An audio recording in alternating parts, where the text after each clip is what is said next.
High in the gum tree sit a pair of young rainbow lorikeets. This pair, born late last year, are already teenagers. Their beaks, once black, are now orange, and just like human teenagers, they spend quite a bit of time preening themselves.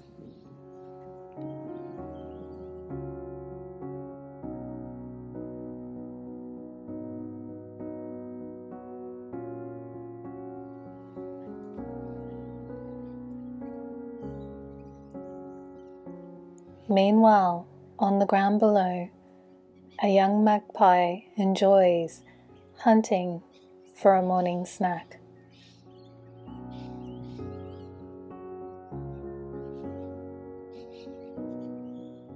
I've been lucky to watch these little ones grow.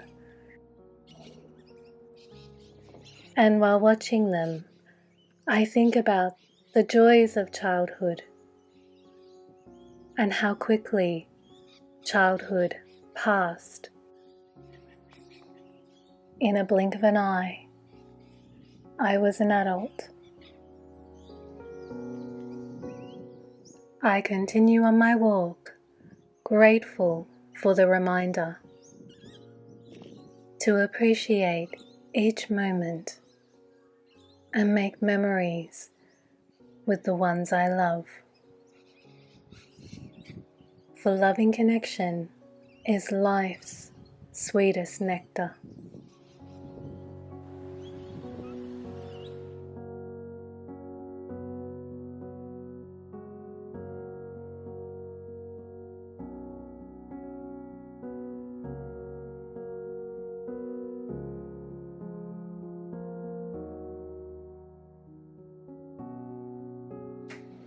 Hooray! Autumn is here, and although the hot weather will probably continue for a few weeks yet, I love autumn and I cannot wait to walk in nature and enjoy observing the changes. What is your favourite season, Wonder Weavers? I know I've asked before, but I would love you to share in the comments. A happy autumn or spring, Wonder Weavers. I hope that you're enjoying the change of season.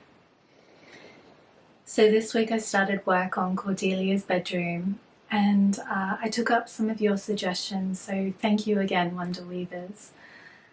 I decided to convert the mystery room, which I think was originally intended to be a water closet or toilet, into Cordelia's bedroom. It's a really small space, and it pretty much only fits a bed. We'll see how we go. As a Wonder Weaver pointed out, we can always change it later. The other suggestion that I took up was to incorporate Cordelia's favourite book, which is Alice's Adventures in Wonderland. So I hope you enjoy watching me create something hopefully a little bit special and unique. So I'd love to hear from you, Wonder Weavers. How are your projects going? Please share with us in the comments below. So let us begin.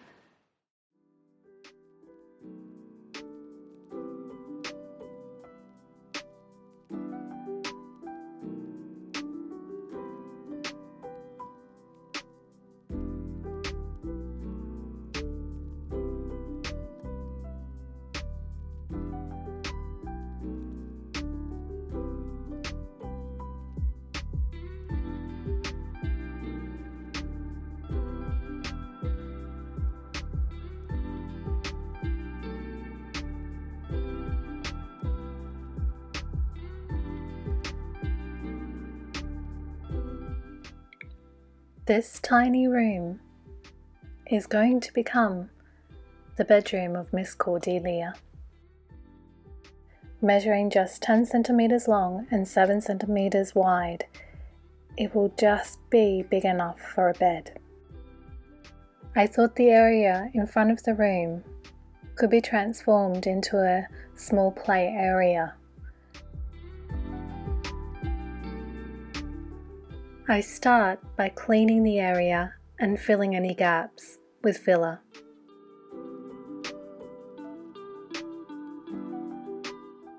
And once the filler is completely dry, I lightly sand it. Next, I lay a wooden floor with craft sticks cut to size.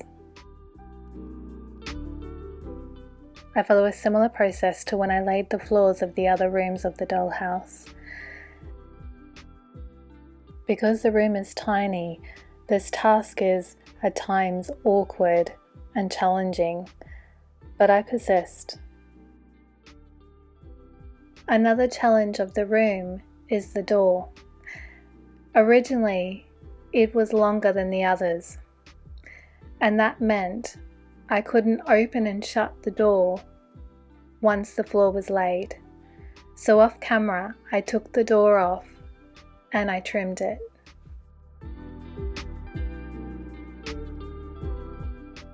And then I paint the floor with watered down acrylic paint. The colour I've been using in the dollhouse is raw sienna.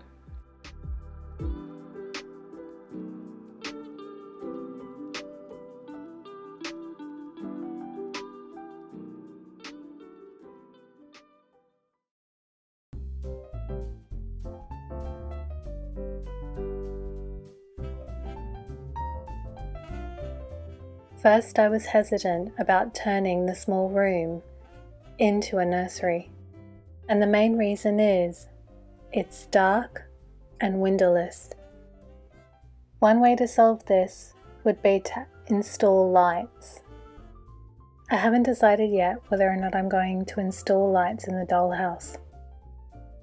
While I'm pondering this, I decide to create a false window. This, I hope, will not only give the impression that light is coming in, but will also help to uplift the mood of the room. I start by making a window frame. With a graphite pencil, I draw a 6 cm by 5 cm rectangle on balsa wood. Inside this large rectangle, I draw a smaller one. I then cut the frame out.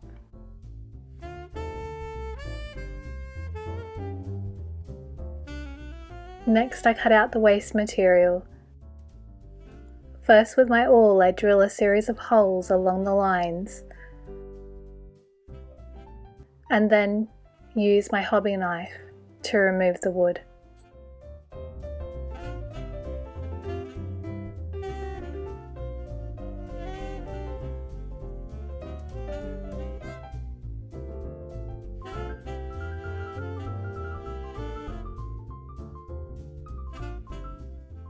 I sand the frame. As an imitation sash, I cut a balsa wood stick to size. The stick is 1/2 centimeter thick.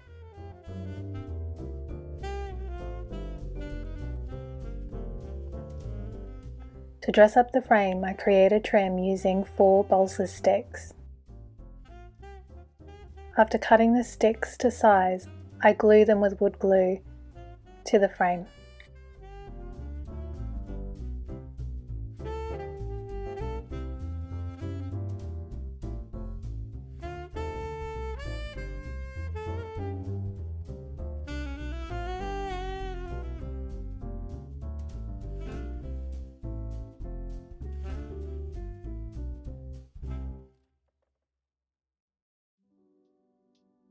Once the wood glue is dry, I then paint the window frame with white paint. For the window pane, I cut a small piece of acetate sheet to size. And I thought I would use this lovely piece of origami paper to create a view. When I look closely at it, its texture reminds me of branches of a tree. I glue the acetate sheet to the back of the frame with multi-purpose glue. and then the origami paper. While gluing the origami paper, an idea comes to me, and that is to treat the window a bit like a screen. I could use different coloured collage papers as a backdrop to suggest different times of day, such as light blue for daylight, dark blue or black for night. To hold the collage papers in place, I build a lateral guide. From the backing of an art pad, I cut 3 rectangles around 1/2 centimetre wide, and also 3 rectangles the same length but 1 centimetre wide.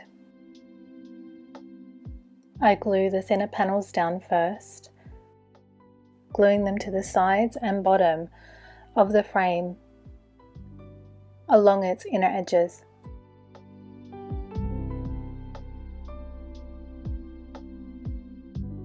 Then I glue the larger panels to the smaller ones.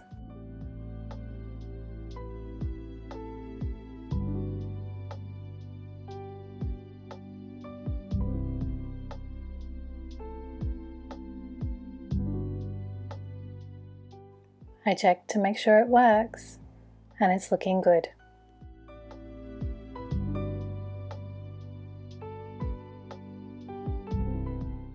So that the guides blend in, I paint them white with acrylic paint.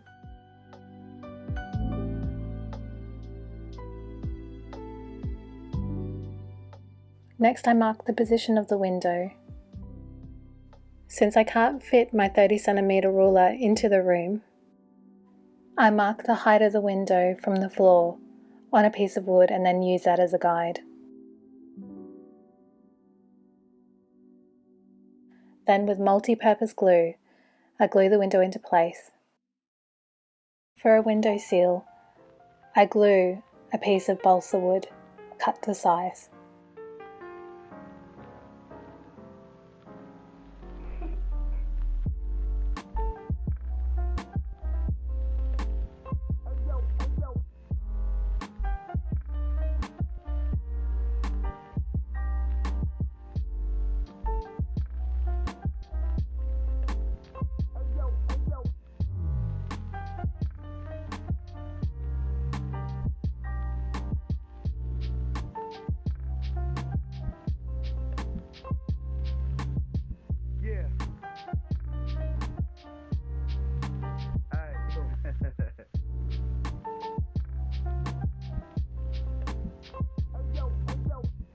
To help bring Cordelia's bedroom to life, I create a wallpaper design, drawing inspiration from her favourite book, Alice's Adventures in Wonderland. You can see the final design on the screen, and it features some of John Tenniel's illustrations for the nursery Alice, which was published in 1890. The illustrations are available on Wikicommons, courtesy of the British Library. While creating this design, I drew inspiration from Victorian trends. During this period, middle-class families began to set aside rooms for children. Wallpaper was designed specifically for children's use and entertainment, and they often incorporated educational or informative content such as nursery rhymes and the alphabet. If you would like to learn more about Victorian children's wallpaper designs, I've listed some references in the description below. When creating designs like this one, I use the Adobe suite, but I'm thinking that you could also use Canva. When making surface patterns, I can offer a couple of tips. First one is you need to make sure that if you haven't made the illustrations, that they're copyright free. 2, you need to cut out elements or make the background of the illustration transparent. 3, you need to reduce the elements or the pictures to the size you want and then arrange them. And finally, repeat the pattern. Once you're happy with the image, export the file or download it if you're using Canva, and then print it out. If you have any questions or you'd like to learn more about the process, please leave a comment below. To prepare the wallpaper, I cut away the white edges. Then, following the measurements of the room, I mark out the location of the window and also the walls.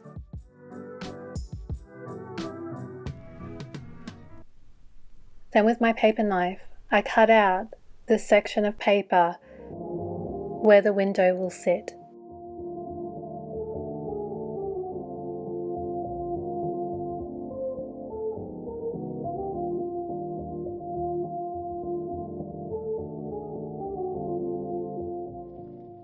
I cut away any excess paper and check that the sheet fits.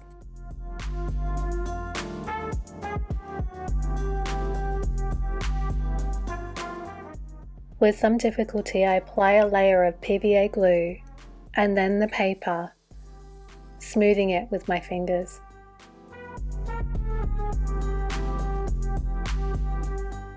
For skirting boards, I cut wood to size. These are around 1 centimeter in height. I paint them white. Once dry, I glue them to the walls. While the glue is drying, I start playing with ideas, thinking about what kind of bed I could make for the room. If you have any suggestions, Wonder Weavers, I'd love to hear from you. Miss Cordelia is taking a peek at her new room. She loves looking at the wallpaper. They include some of her most favourite scenes from the nursery Alice. Thank you for watching, Wonder Weavers. I hope you enjoyed this week's vlog, and thank you again for your suggestions. Don't forget that you can connect with me on other platforms. All of my details are in the description.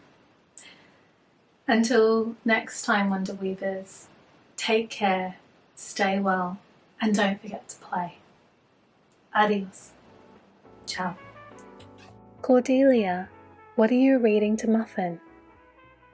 Of course, it's Alice's Adventures in Wonderland.